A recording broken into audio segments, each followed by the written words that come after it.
Thank you very much indeed, Dr. Laffey.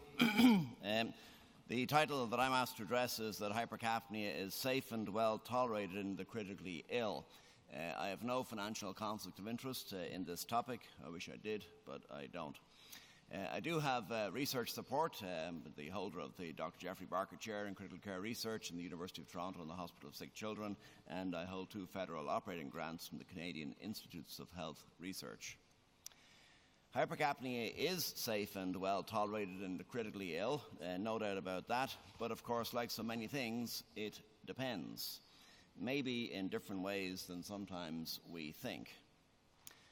This is a review article published by one of the co-chairs. It's an appallingly biased review article. It gives entirely one point of view, which is that hypercapnia is anti-inflammatory, augments local and systemic oxygenation, and all in all is good, and we should have more of it. Over the last 20 or so years, Dr. Laffey and others have actually demonstrated experimentally, that is in laboratory experiments, that the deliberate addition of CO2 can have benefit under certain circumstances, and this we call therapeutic hypercapnia. No doubt about it, in the experimental setting, hypercapnia does a lot of good things. I'm going to bring you through some of those things and then ask some difficult questions at the end. This is a seminal study by Keizo Shibata in Toronto many years ago, using the isolated perfused rabbit lung. And on the y-axis, you can see the lung permeability, the KFC. Reperfusion in the context of normal CO2 is associated, the black bar is reperfusion, with a large increase in lung permeability. Reperfusion in the context of hypercapnia, albeit a very high level of hypercapnia, is associated with a far lower increase in permeability. John Laffey joined us and extended this work to a much more meaningful model, in vivo lungs. In this context, what John did was he caused the gut to have ischemia and reperfusion, and he measured the output, the consequences in the lungs. The y-axis is lung permeability to protein. And you can see, as he added more and more CO2 to the inspired gases in different animals, there was less and less resultant lung permeability. So in 2 widely different models, different species, hypercapnia does indeed reduce reperfusion injury. What about energy conservation? We're very concerned with energetics in the intensive care unit. Clearing pulmonary edema is critical if you have pulmonary edema and impaired gas exchange. But clearing it is an energy-dependent process. And Dr. Vadaz and colleagues in the JCI demonstrated that that is impeded with elevated levels of CO2. They understood how that occurred. The CO2, in fact, was not a benign presence. The CO2 resulted the expression, the generator of the active transporting systems, sodium to potassium ATPase pumps. So the expression of these was reduced over time in the presence of elevated CO2. Energetics is important in terms of cell proliferation. And these workers looked here in the JBC at epithelial cells in culture. And you can see here that they studied high and very high levels of CO2 with the pH corrected. And over time, you can see that the cells exposed to the very high levels of CO2 had a markedly reduced level of proliferation. The effects were independent of pH, and the same effects were seen on turnover of DNA. This would be a very beneficial effect if proliferation was not necessary and the energy could be conserved. This would be a very harmful effect if the cell proliferation was necessary for healing. Here's an interesting experiment from C. elegans, a worm. 2009, Shirabi and colleagues demonstrated the relationship between increasing levels of CO2 and the brood size, the fertility. I'm not recommending high CO2 as a contraceptive. I think we've come a long way since then. However, you can see here that whether the animals are exposed to medium or higher temperatures, the higher level of CO2 results in a markedly diminished brood size. That is to say, it impairs fertility and the animal's mobilization was slowed. This had a direct positive effect on survival. Lower fertility, lower energy consumption, increased lifespan. Not suggesting this for the ICU, but you get the picture with conservation of energy. So we know that CO2 can conserve energy. Can it protect against ventilator-induced lung injury? Well, in the in vivo mice, it seems to do that. Here you can see the effects of low tidal volume with or without CO2. The y-axis here shows elastance. Increased elastance, increased injury. With low tidal volume, there is no increase in elastance over time. It's protective ventilation. But when high tidal volume is applied, you can see that the elastance, that is to say the injury, increases. When high tidal volume is applied in the context of added CO2 to the inspired gas, you can see that there is injury, but it is much less. How does that work? What's the biologic mechanism of that? Well, there are probably many, but here is one, a novel mechanism.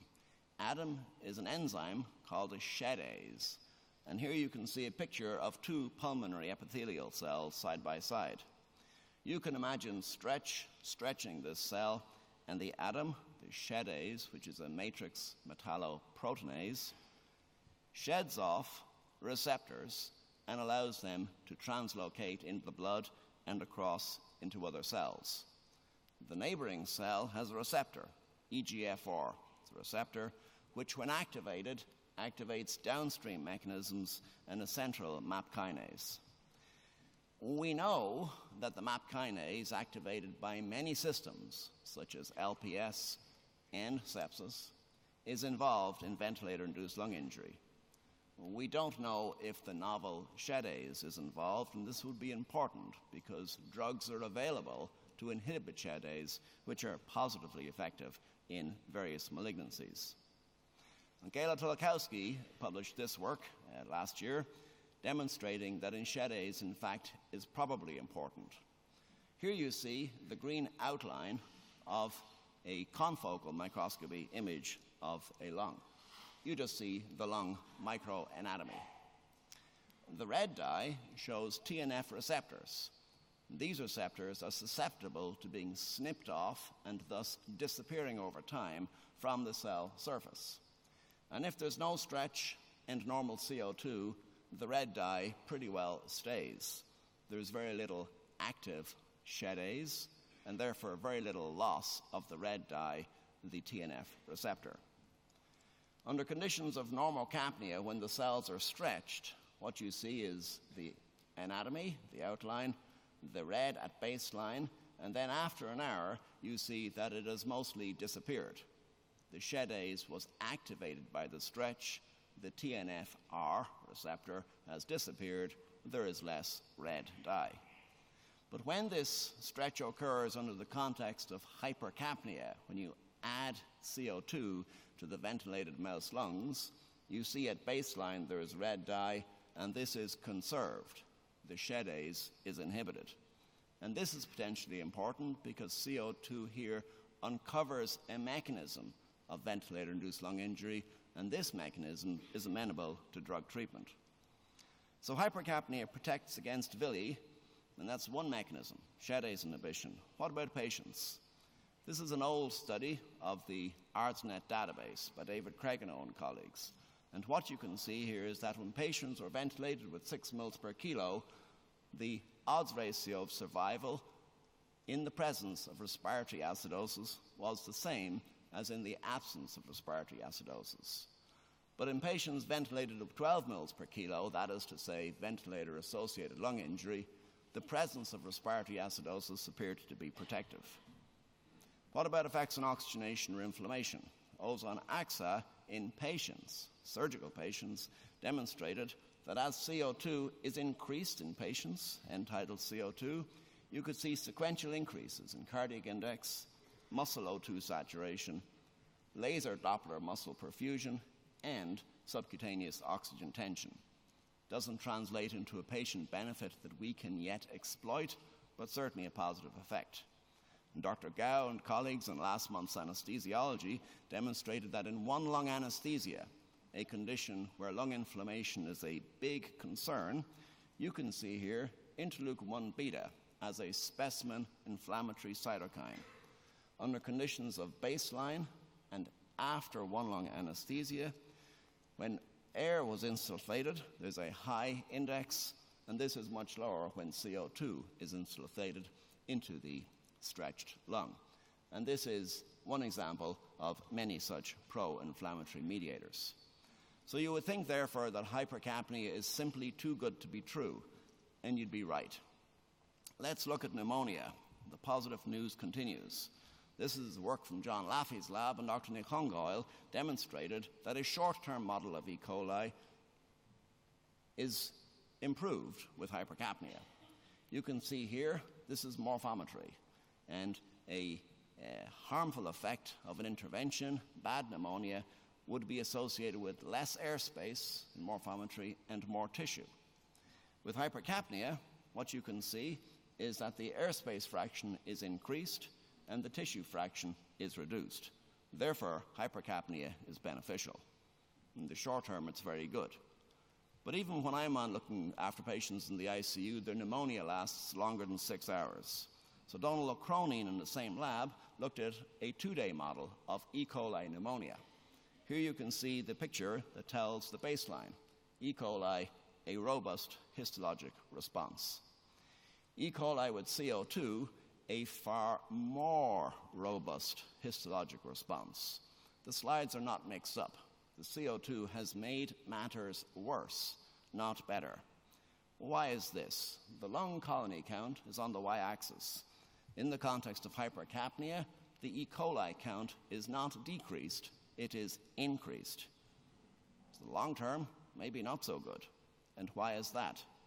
Here you can see neutrophil phagocytosis. In the context of hypercapnia, the enzymatic ability of the neutrophils to ingest and destroy E. coli is impeded. So hypercapnia here acts a little bit like high doses of steroids, high doses of barbiturates, or perhaps hypothermia.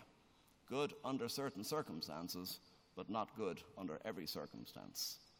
So we should not simply deliberately elevate hypercapnia. Should we tolerate rise CO2 to minimize injury? I'll briefly mention 3 conditions in closing. First, status asthmaticus. Here, traditionally, we couldn't ventilate because of airways obstruction.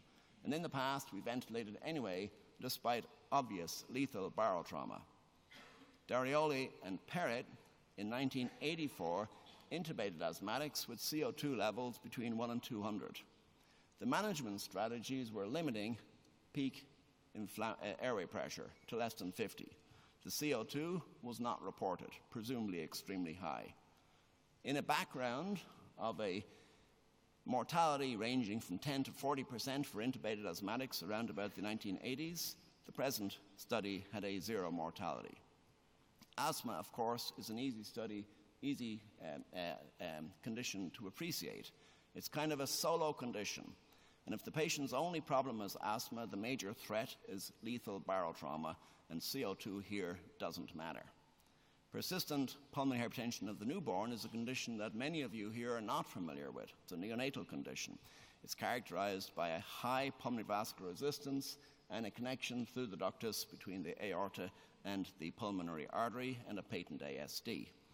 The high PVR means the blood flows the wrong way here, and the sole approach traditionally was hyperventilation,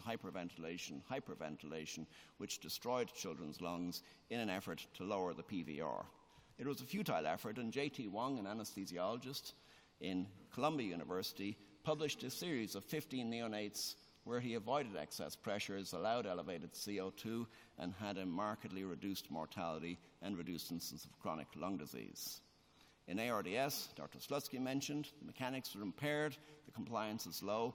But the consequences of high pressure or tidal volume were not easily recognized in man. Higher tidal volume was the norm. Hickling and colleagues in a retrospective and prospective series described permissive hypercapnia not as a means of elevating CO2, but with the aim of reducing barotrauma. And in these retrospective and prospective series, the mortality was markedly reduced.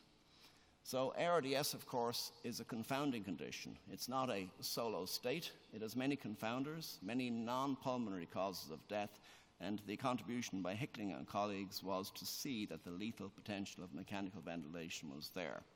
In closing, CO2 should not be too low in a patient whose lungs look like this, but CO2 should not be too high if the patient's brain looked like that. And if I'm that patient, there's no contest. Make sure you look after my brain rather than my lungs. Or you could visit Milan or listen to the next talks and learn how to remove excess CO2 using ECS. In summary, hypercapnia, high CO2, is tolerated in otherwise healthy patients, such as in conditions like asthma. It may protect directly. Those data are experimental. High CO2 should be permitted if you're sparing injury. CO2 may act like a potent drug. There is no magic level for CO2 or pH that is safe, and the patient's priorities determine the level. Thank you very much.